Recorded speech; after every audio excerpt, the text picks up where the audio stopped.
निमेषादिर्वत्सरान्तो महीयां तं वेशानं क्षेमधाम प्रपद्ये.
Yaha, that which I am this.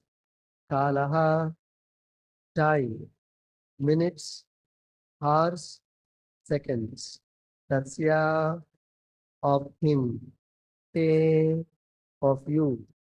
Avyaktabandha, O my Lord, you are the inaugurator of the unmanifested,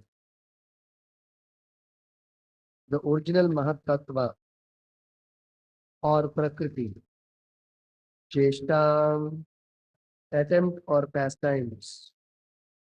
Ahuhu, it is said, Cheshtate, works, Yena, by which, Vishwam, the entire creation, Nimesha Adihu, begin with minute parts of time, Vatsara Antaha, up to the limit of a year,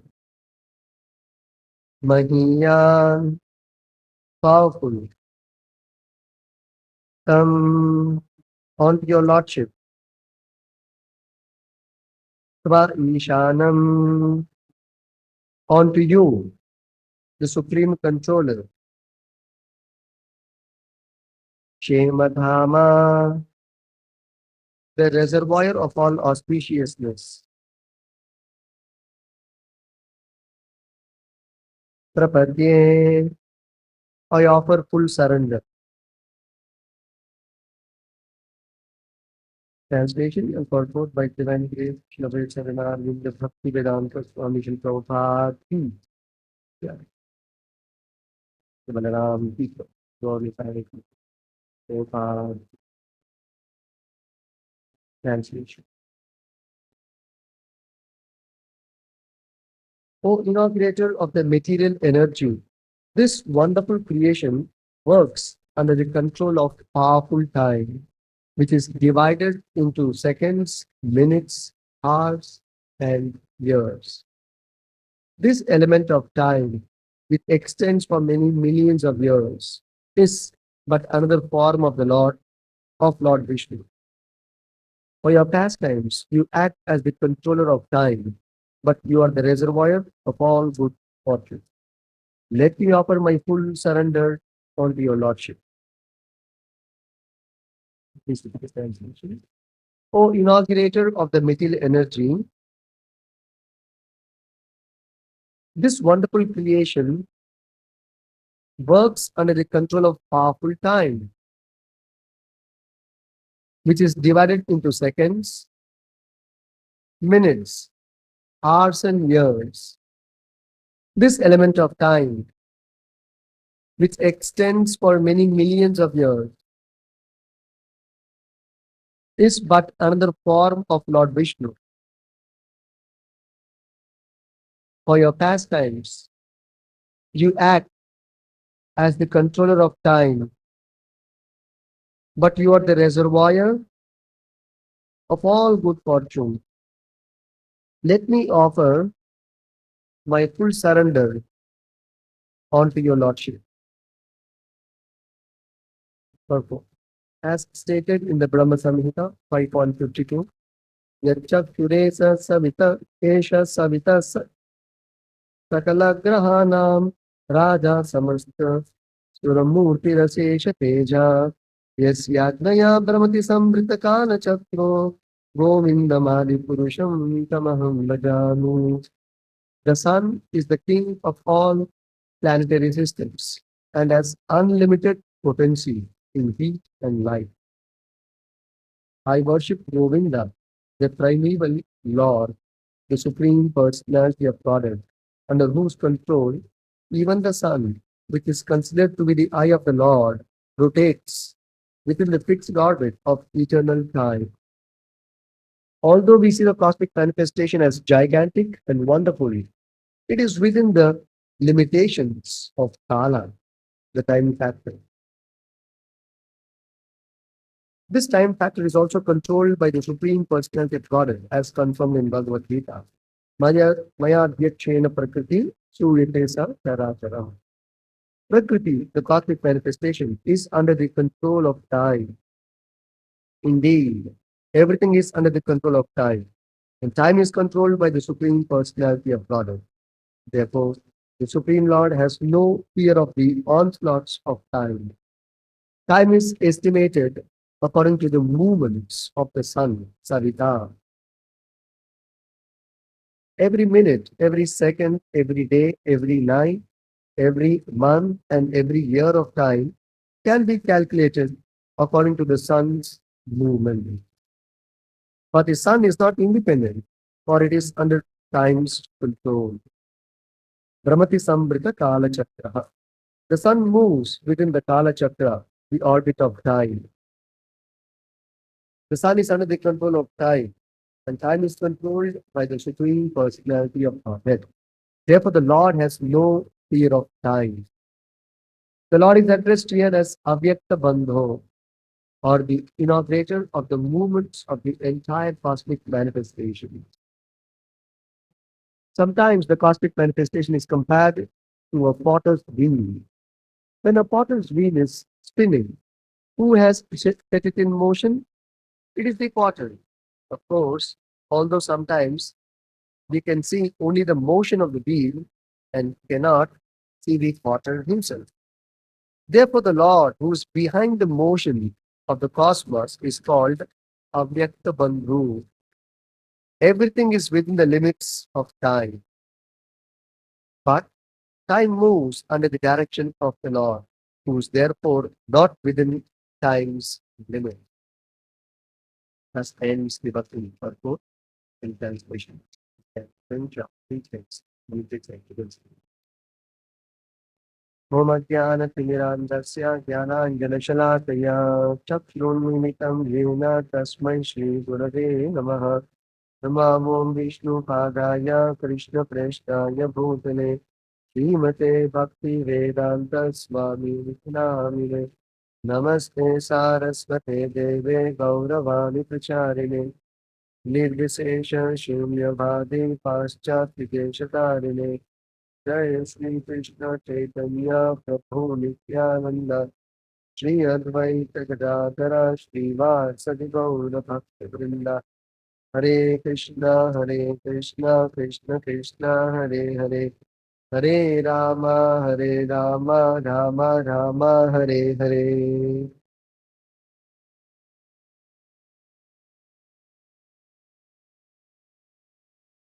So this is the prayer by Mother Devaki to Lord Krishna about how he is the supreme controller by controlling time.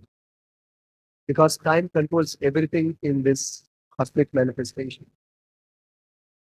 Even the cosmic manifestation, in terms of its creation, maintenance, and destruction, is also controlled by time. So even before the manifestation of this cosmic world, time exists. And that time is the personal energy of Krishna. And through this time, the Lord is managing all the material affairs from creation up to present.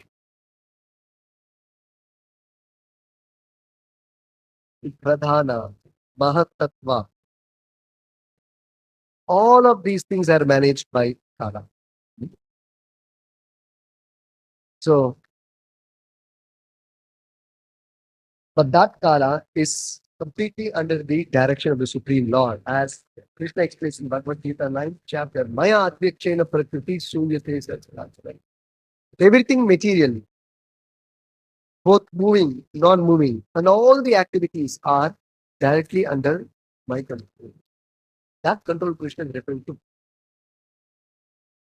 my Adhyaksha, by my superintendents. So Krishna's Kala energy is there, which is supervising all the affairs going on in this world.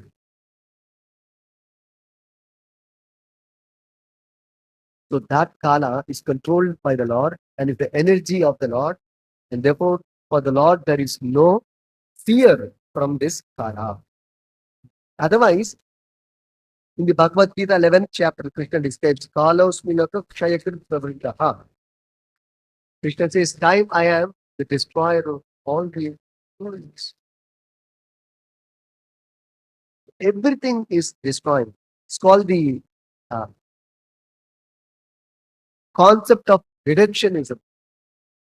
Concept of reductionism means anything which takes birth eventually will vanish, will be destroyed. In this material world, we always observe 6 changes called Shat Vikara, and there is no choice for anyone or anything in this world. For example, the first change is birth. After birth, we stay for some time in this world. Then there are byproducts. Then there is dwindling state. Then there is vanishing. So anything material undergoes all these things. There's no choice. See, we take birth, we live for some time, then we give birth to children, we become old, invalid, then this body disappears from this world.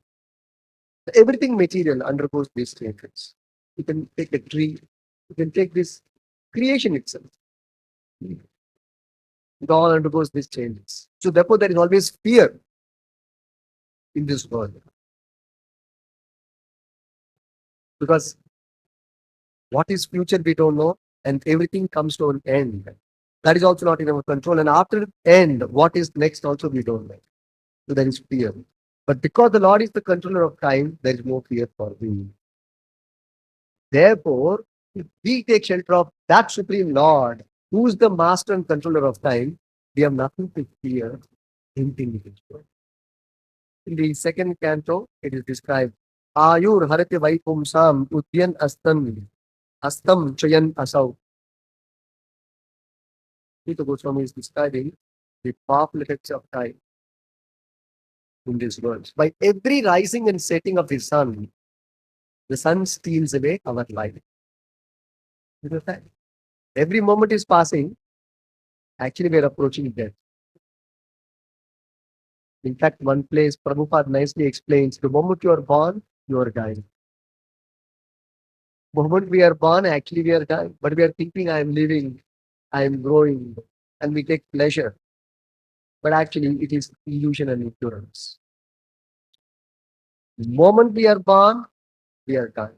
In other words, death is born along with birth, or birth is born along with death. Either way, every moment we are dying. So if I'm 50 years old now, that means I'm 50 years dead now. Or you can say, I'm 50 years near to death. Death is a final blow. That's all. Every moment we are dying. Elsewhere, in the later cantos of Bhagavatam, I think the 12th canto, they describe there are four kinds of annihilation. Four kinds of annihilation. There is annihilation from micro level up to macro level. Atomic level to cosmic level. There is annihilation going on. Just like every moment our body is changing. Every moment there is changes in this cosmic creation. Every day of Brahma, there is destruction. At the end of Brahma's day, there is destruction. End of Brahma's life, there is another destruction. So like this, there are four kinds of annihilation going on. So everybody is afraid. You may build up a lot of things in this world. You may build your knowledge, build buildings, build an empire. You may plan a lot of things, but everything is vanquished by time. Or in the course of time, everything comes to an end. So we have seen big, big empires, civilizations, Roman Empire, so many empires, the British Empire. It is in our recent past and recent memory. The Mughal Empire, so many empires came. Napoleon Empire, but nothing remains. Nothing remains. Like Prabhupada when he was in Paris, when he went to Paris, and there was this Napoleon art. So when he was passing that side, he said, somebody indicated Prabhupada is in Napoleon's art. Okay, that is fine, but where is your Napoleon? It's a quite a very thoughtful remark. Most people don't think so deeply. Where is Napoleon himself? He is gone for good, never to return. So like that, the time causes fear or brings about fear. But for the Lord, there is no fear. The most powerful created thing in this world is what? With his son. That is why Prabhupada begins the purpose. You may be wondering why the reference of sun is given here. Yachakshureta sarita sakala grahana raja samasta suramurti achesha teja. Yasya agnaya brahmati samrita kala chatro govindam aditya visham tamaham vyati. The sun is described as one of the eyes of the Supreme Lord, meaning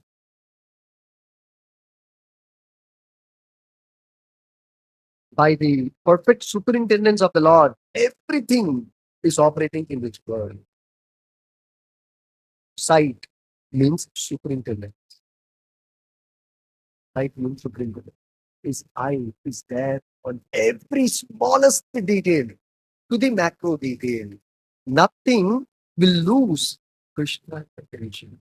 That's why Krishna is also called in the Vedas, even in Bhagavatam, Animisha.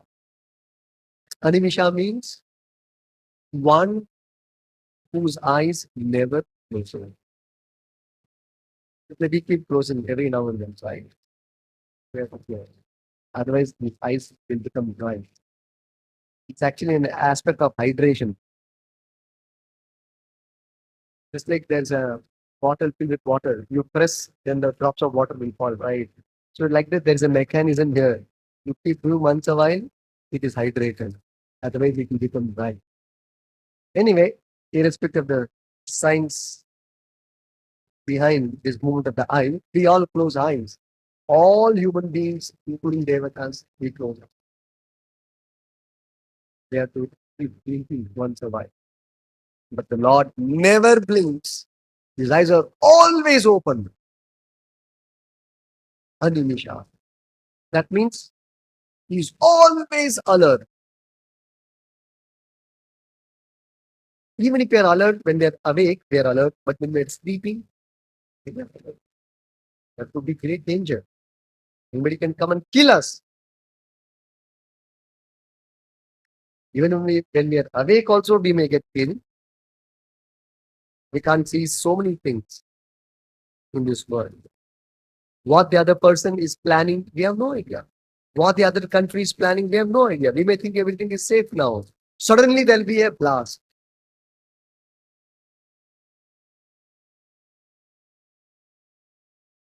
Uninformed attack, like that. So life is full of risk. But for the Lord, He's always alert. Not just because He is not closing His eyes, even otherwise. Hmm? Even otherwise. He's always alert. And there is no force superior to God. So in this world, the sun is the most powerful creation because the sun controls all the movements of this cosmic manifestation. There is one sun in this universe. It's controlling all the activities of this universe. In fact, without the presence of sun, this entire universe will collapse. This universe is sustained by the rays and energy received from the sun. That is why people worship Surya. Why Surya is worshipped among all? Because the Surya is the source of sustenance of this entire cosmic manifestation of this universe in particular. And there are millions and trillions of suns. Because every universe, there is a sun. And that sun is maintaining that particular universe. So it is a source of energy. All the planets are resting on the sunshine and receiving energy of sustenance from the sun rays. It's a great scope for scientific research for the scientists if they want to do research. But this is what the scriptures explain. So that means if the sun does not shine, the universe will freeze, will come to an end. So all the life in this world is sustained by sunshine. But that sun is controlled by Kala. Kala is controlled by. Therefore, Krishna is the source of all sustenance. Therefore, we take shelter of Krishna and become healers. The Prabhupada is saying here how every moment, second, minute, day, month, year, as Prabhupada says here, they're all calculated according to sun's movement. So time is calculated according to sun's movement. But the sun is not independent, for it is under the control of time. Brahmati Sambrita Kala Chakra. So from micro time to macro time, as the sun is moving, everything is happening in this world. But nobody is free to act beyond the scope of Kala, Kala's dictation. Kala dictates to what extent one can exercise power or fortune in his life, completely controlled by Kala. It is not that by your choice you are powerful or fortunate. It is by Kala's mercy. And that Kala is actually the energy of the Lord. Destiny is controlled by Kala. Destiny is controlled by Kala. And destiny is awarded to every living being from Brahma to an ant by Kala.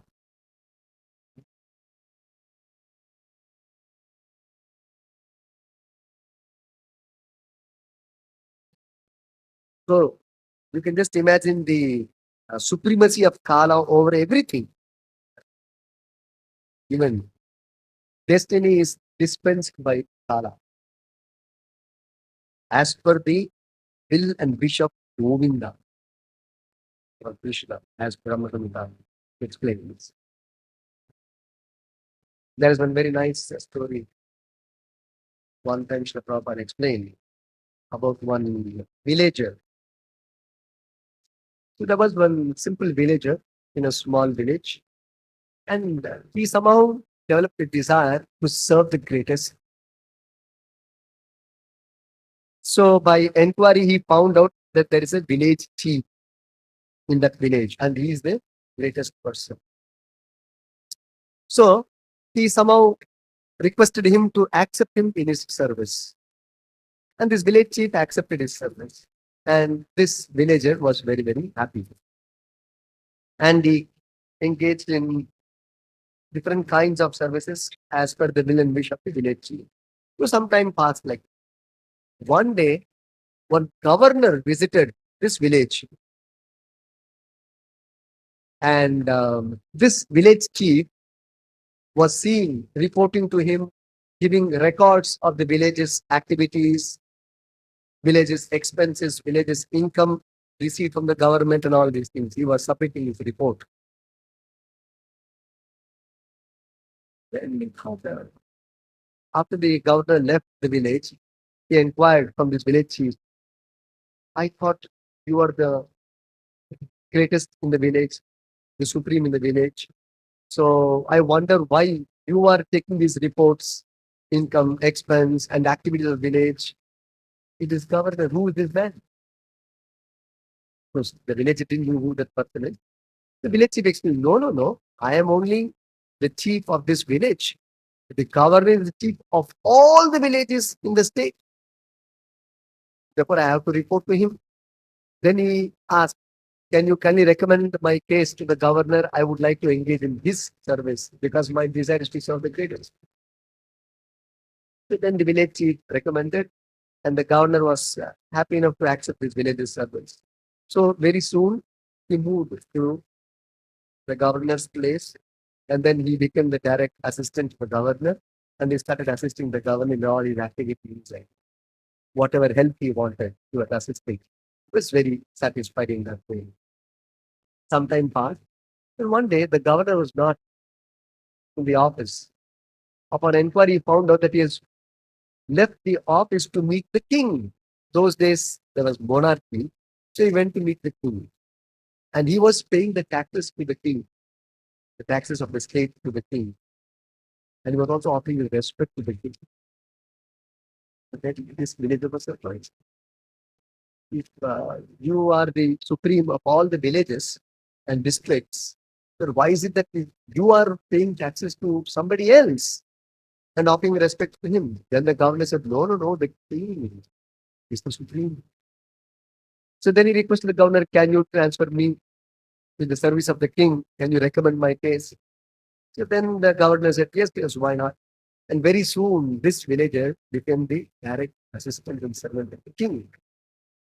So he was very happy, very glad. Some time passed in this way by this villager attending to all the needs of the king. One day, one ascetic came, and he observed that the king began worshipping this ascetic and asking him, my dear sadhu, what can please you? So please let me know. I would like to fulfill your desires. I am at your service. And then the sadhu blessed him and then said what he wanted. And then the king fulfilled his desire. And the sadhu left. So this villager was puzzled again. Then after that, he straight went to the sadhu and asked him, I think you are the supreme actually, because even the king is bowing down to you and worshipping you and serving you. Then the sadhu said, no, no, actually, I am not the supreme. And then he took him to the nearby forest. And then he said, actually, there was a Krishna temple there. He said, Krishna is a supreme personality of God. Because, and then he indicated to this villager that you should serve this Supreme Lord Krishna. He is the supreme, whom even I am worshipping. So then this sadhu was very glad, and then he started worshipping the deity in the temple. And there was an indication from the deity directly to this villager that the Lord has accepted him in his personal service. So in this way, the villagers desire to serve the greatest was fulfilled. So the moral of the story is how there may be many powerful forces being set up in this world, but the ultimate powerful force, the source of all powers, source of all energies, is actually Krishna. So if we can engage in his service, then our life's desire will be fulfilled. There was one nice conversation between Prabhupada and one scientist devotee, Dr. Srimad. We used to go with Prabhupada for morning walks.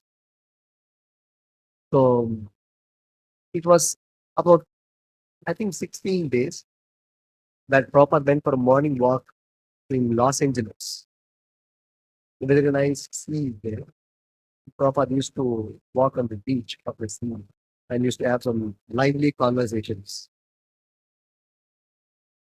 So these were some of the references from those conversations.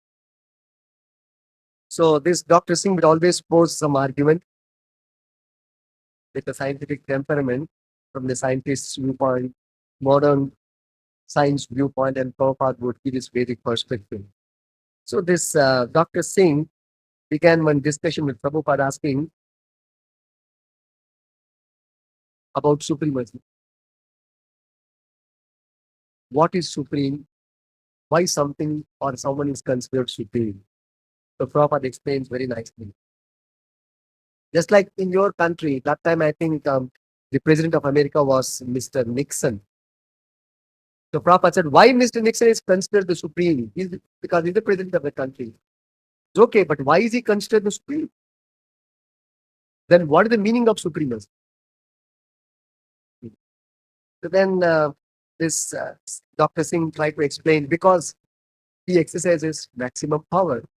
Prabhupada said, yes. Not only that, he exercises maximum power. He gets the highest salary. He has the best of all facilities. And his order is final. The entire country has to follow his dictates. That's why he's called supreme. If somebody does not follow his order, how is he supreme?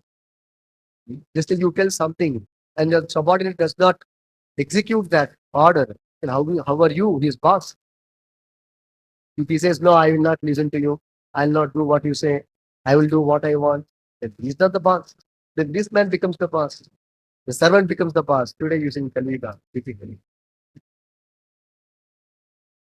There is no authority. All the authority is lost because of less punya. The more you earn punya, more you gain authority. The more you earn pious credits, more you earn fortune. With Kali Yuga, you can actually see why monarchy is failing.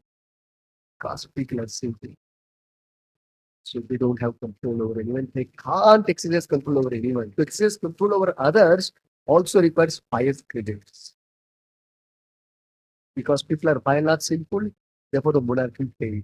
Only democracy. So there's no punya, sufficient punya for somebody to be a leader or a chief. Just like Brahma, he has the maximum punya. Any jiva which has the maximum punya in the universe becomes Brahma. Any jiva who is the most qualified living entity, he becomes Brahma. This is the qualification for somebody to become Brahma. Just like the chief of the state, who is that? Mostly the most qualified person, actually speaking, in terms of his character, in terms of his abilities, capabilities, knowledge, everything. He has to be the most eligible. Then only he can become the chief of the state, called the chief minister or prime minister for the country.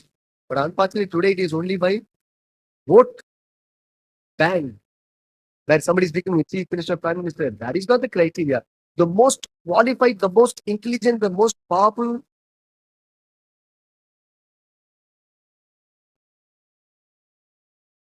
The most expert person only can become the chief of the state or the country. Otherwise, what is the meaning of he being the leader? There's no meaning. And also the most powerful, because his order cannot be violated. And otherwise, everything will collapse. So this is the meaning of Supreme. So we can see all of these qualities in God or Krishna. Therefore, we accept Krishna as God. He is the most fortunate, most powerful, most knowledgeable. He is the best in everything. He has the best of everything within. Naturally, he is the supreme. All qualities, best of the qualities are present in him. So naturally, he is the supreme. Like Brahma Samhita says, Prabhupada continues, Lakshmi Sahasra Shata Sambrama Sevyamanam. Forget Lord possessing Lakshmi. He is served by millions and millions of Lakshmis, not one Lakshmi. He is served by millions of Lakshmis. So, what is the extent of his fortune? In this world, including Brahma, Prabhupada explains, including Lord Brahma, he is praying for the favor of Mother Lakshmi. Even Brahma. What to speak of others? So, we are all praying for the grace of Lakshmi or fortune upon us. And here we see Krishna, who is served by millions of Lakshmis very eagerly and respectfully. So, what is Krishna's fortune? We are impressed so much by the cosmic manifestation, material manifestation of the opulences in this world. They're so much carried away, they're so much overwhelmed. The scientists actually can see every day they're bewildered, they're astonished, they're overwhelmed. Every time they discover something, some law in nature, or some opulence, or some discovery, they're very, very surprised. How this is possible, how that is possible. All the time, the scientists are in a state of astonishment, being astonished about the wonders in creation. And Krishna describes in Bhagavad Gita that Pinda Prakriti Rashtrata, Ekamshena Stito Jagat, is only a part of the Lord's creation, 1/4 of the Lord's creation. And it's an inferior creation. Inferior in the sense that the living entity is trying to exploit this creation of God's for his enjoyment. In that sense, it is considered inferior, not exactly in terms of substance. Creation is spiritual. All material elements are spiritual. Your mind is spiritual. Everything is spiritual. There's nothing which is matter. It is inferior in that sense because we are trying to exploit for our enjoyment. Therefore, it is inferior in that sense. Otherwise, God's creation is all spiritual, all perfect. There's nothing like superior and inferior in the material sense. It is what most of us think. Oh, God, spiritual world is superior, material world is inferior. No, actually, not. Material world is also superior creation of God. Spiritual world also is the superior creation of God. But why it is called inferior? Inferior from the context of the conditioned soul who try to exploit this part of the creation for his enjoyment. In that sense, it's inferior from the conditioned soul's perspective, not from Krishna's perspective. Krishna's perspective, this world is also superior. Matter is also superior. Anyway, so uh, so we can see how so many amazing, wonderful things are there in this world. Wonderful laws are operating. So we are always wonderstruck, awestruck. Actually, if you're wonderstruck, awestruck, if you're appreciating this cosmic manifestation, cosmic creation, wonders in this cosmic creation, you are actually appreciating Krishna. Because it is Krishna's creation. And in this inferior creation, so many wonderful things are there. How much more wonderful things are there in the little world? One can just imagine. So therefore, the Lord is always the supreme and eternally he remains the supreme of everything. So he is not zero. He exercises supreme control over everything. He is always the supreme. Always the supreme. Unlike some people who think the God is zero. It is not true. Shunyavad. Okay. So for this, Chaitanya Mahaprabhu explained about the qualities of Krishna by beautiful example of Chintamani. Chintamani is one touchstone. Hmm. It is present actually in the spiritual world, in Krishna Loka. It's not present in this world. Chintamani stone. It's a spiritual touchstone. So that stone, if you touch an iron piece, it will turn into gold. But it will not change in its quality. Its quality remains, yet it can convert iron into gold. That is the specific quality of Chintamani stone, which is a material object. So if this Chintamani stone can have such wonderful qualities that without losing its own quality and nature, it can convert other base metals also into gold, then how much Krishna can retain his fullness, yet producing unlimited varieties and opulences which he can manifest from himself without reducing. The philosophy of reductionism I was talking about. There's no such thing.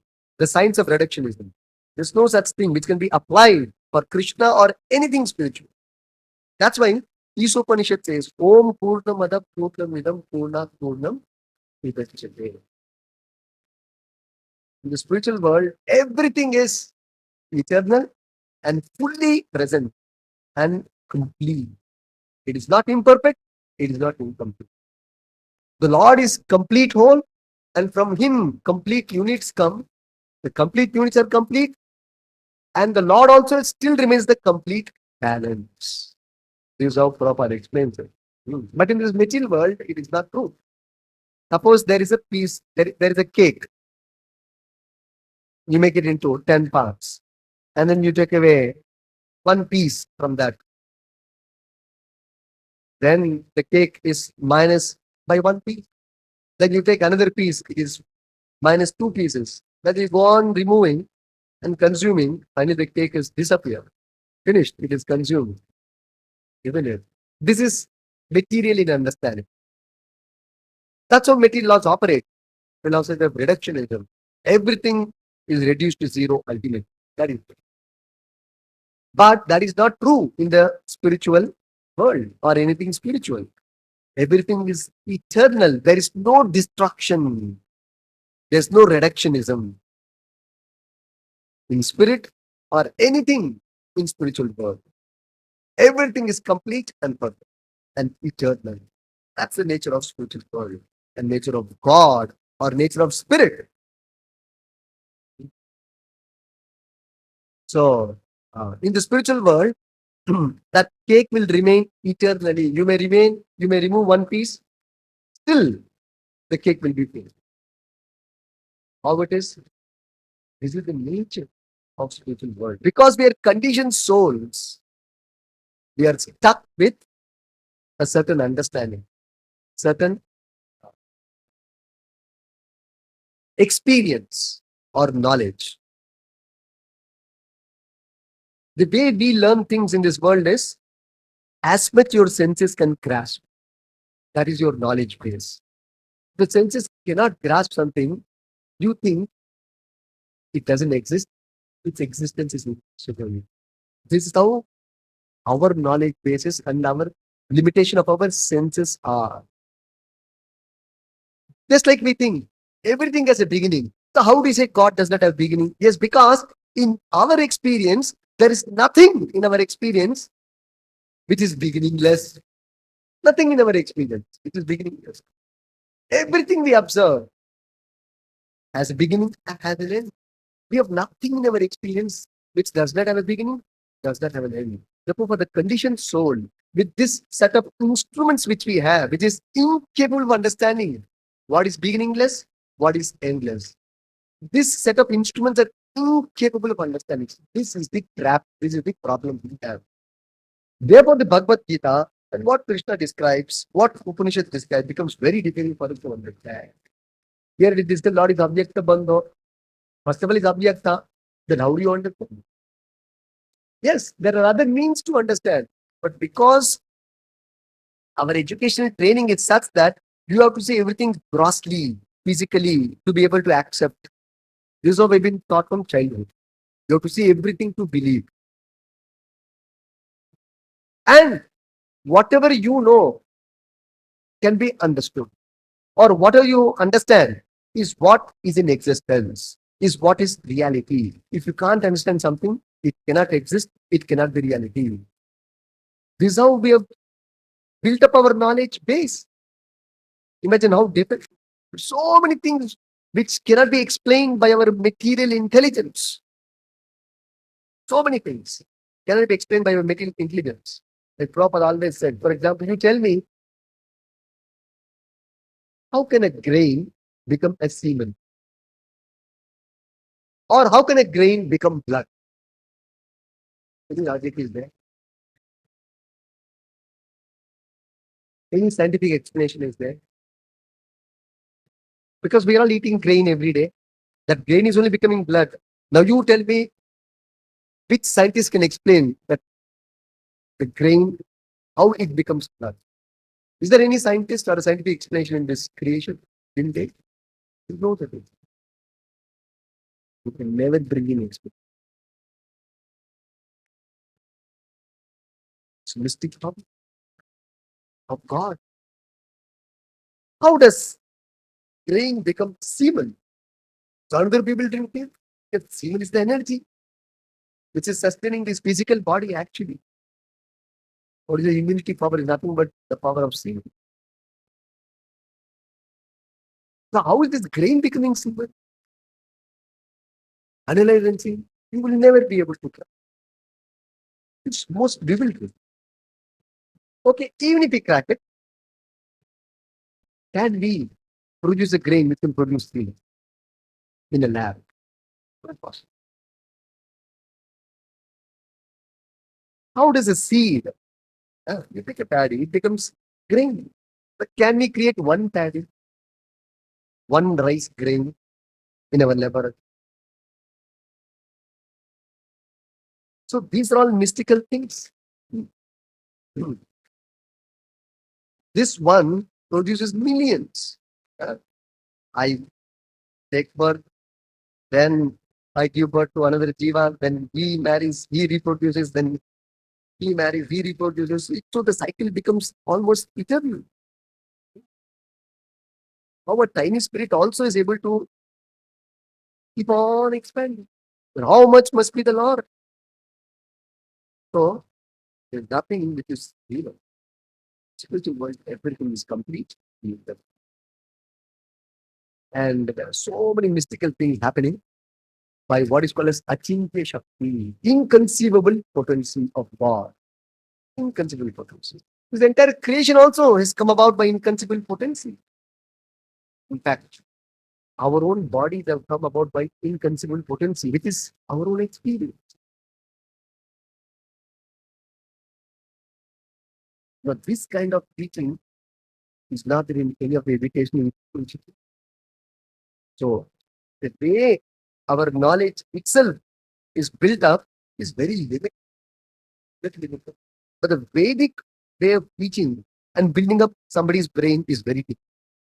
That's why the Vedic students can comprehend whatever is being spoken.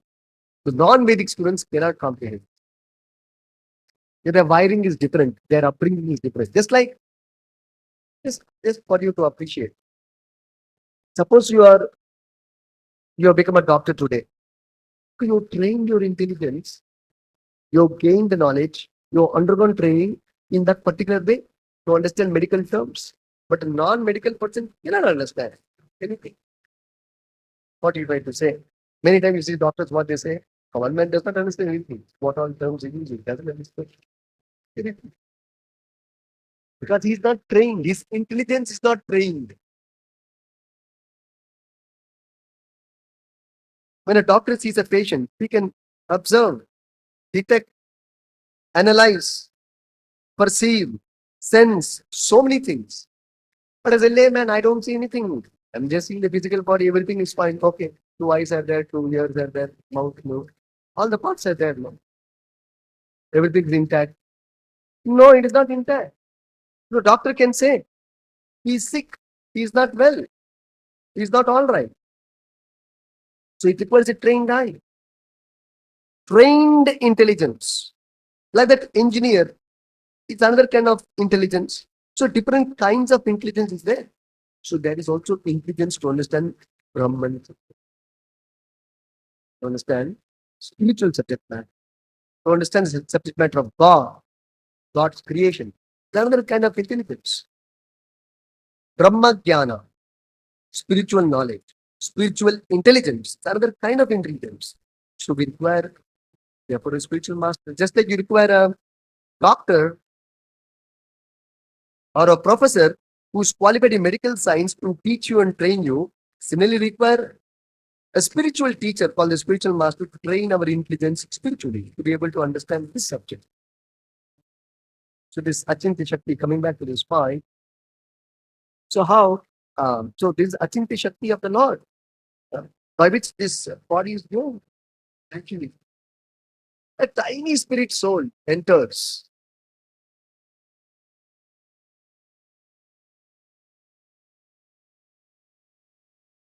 the semen or the sperm, and then the life develops. Tiny spirit soul unseen to the naked eye, and then the body develops, and so much it is growing. But the tiny spirit is just a small unseen spark, spiritual spark, maintains the entire body. Even in an ant, the same tiny spark is there. In an elephant also it is there. Or even in a gigantic mountain, the same tiny spirit is there. Scientists also do agree that mountains do grow. Even scientists agree about it. But there's a spirit soul in the mountain also. In the mountain is growing. Its body. Just like our body is also growing. Growing in the sense they are changing. And they're small child's body. Now it's grown quite big. Like that. But the spirit is different, which is the source of all this power. Because I'm feeling. So the Atinti Shakti, how the tiny spirit is able to bring about this manifestation of the body. Similarly, God's spirit is able to bring up the cosmic manifestation through his Atinti Shakti. As much as my spirit, my Atma, is able to bring about this body, similarly, the Supreme Spirit is able to bring about the cosmic manifestation. Although they are two. So that is why there is what is called as remote cause and immediate cause. The Prabhupada gives a nice example here. Bhagavatam also this example is quoted about the potter's wheel. Potter's wheel. Very nice example. Just like there is a potter and he's trying to make a pot. If you see traditional way of making pots, so you take the clay, mix with sand or mud mixed with water in a certain proportion, certain consistency, and then there is what is called as potter's wheel, and then you start adding up that earth, and then you start rotating. There is a wheel, and then you start rotating that wheel, and then that pot takes different shapes. Actually, that earth takes different shapes, bringing about different varieties and shapes of pots. When the pot is made, the potter is not seen. The pot is sold in the market. The pot is being consumed by the people. But the potter is not seen, the one who made the pot. This is the example of Bhagavatam. Similarly, this material world is manifested and created and set in motion, but the creator of this world himself is not understood or seen. Just like that particular pot who made, nobody knows. They're not bothered about that. But they are only interested in purchasing the pot for our purposes. That's all. Similarly, exactly in the same way, this material world is already manifest, and we are simply utilizing. Just like the pot is made, you are utilizing it for your purpose. You're not bothered about who made the pot. Similarly, in our life also, we're not bothered about the creator of this cosmic world. We are simply enjoying the resources of the cosmic world. But there is a creator. It is said less intelligent people are interested in the created thing and not the creator. But more intelligent people are interested in the creator than the creation. There's the machine is there. Beautiful car might be there. Most of us are impressed by a car. So there's Mercedes Benz, Rolls Royce, Cadillac car, very high range, high end cars, 5 crore, 10 crore, 25 crore, like that. So we are impressed by the car. But the intelligent person not impressed by the he's impressed by the. So intelligent people are impressed by the creator of this world, not the creation. The creation is wonderful, no doubt. They accepted the creation is wonderful. How much wonderful must be the creator? How much wonderful must be the creator? Because there must be a creator behind every creation. This is common sense. And people today lack even common sense to declare there is no God, there is nobody in control, everything is automated. Nothing is automated. There is a control. Control means there's an energy. Energy means there's a person. There's a conclusion. This is scientific. This is intelligence. Hmm. Just like there is one phrase proper called as invisible pilot. You may see the 747 Boeing airplane flying in the sky. A small child may look, oh, wonderful. Oh, you see, the airplane is flying. Yeah, airplane is flying wonderfully. But there is a pilot who cannot be seen by the child from the ground level. There's a pilot operating the airplane, although he is invisible to the child outside the plane. So, the movement of an airplane may cause wonder to a child, but not to an adult or an educated or a learned person who knows who's operating this plane. So, the pilot is wonderful, not the plane. Or the aeronautic engineer is wonderful, not the aeroplane, because he's able to set it in motion. Now, just imagine such a big Boeing airplane 747, somebody has manufactured. Wow, great. What speed it is traveling. Now see Krishna's engineering, same engineering is there even a small fly also. That fly is also flying.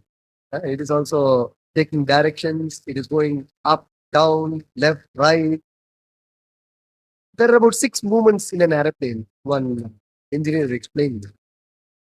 6 movements are there in an airplane. And he said these kind of movements are observed even in a small fly. In that small fly, also there's a small pilot called the spirit soul. In the airplane, also there's another pilot or another spirit soul. Similarly, you take this cosmic machine, you take this earth, you take this universe, you take all the 14 planetary systems, or even 9 planets, as the way the modern science puts it. Whatever it may be, they're all floating in space. So there is another pilot running it, invisible to our eye. How wonderful. So nothing is automatic. It may be automated, but not automatic. The Prabhupada is always said is that there may be a big machine, but it is useless unless you push a button for it to work.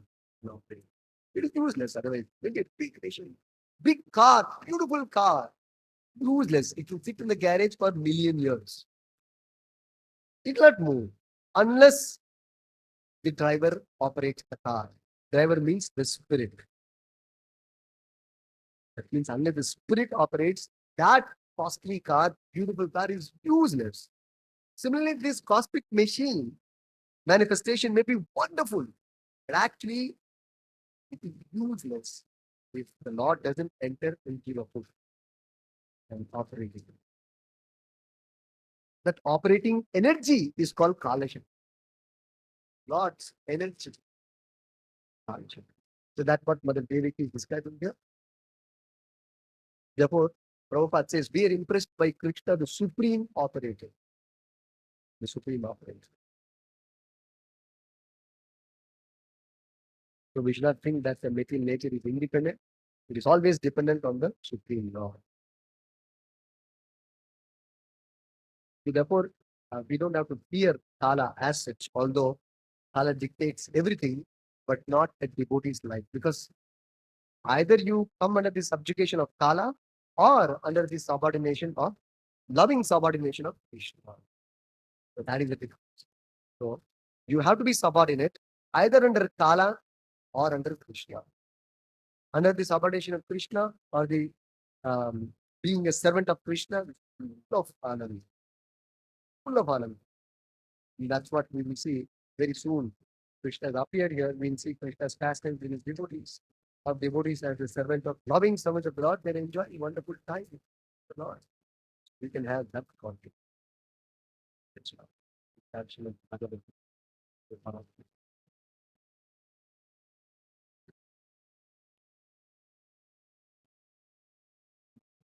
On 8th of September 2024, we are celebrating Radhashtami festival. Srimati Radharani ki jai. So it's a Wednesday.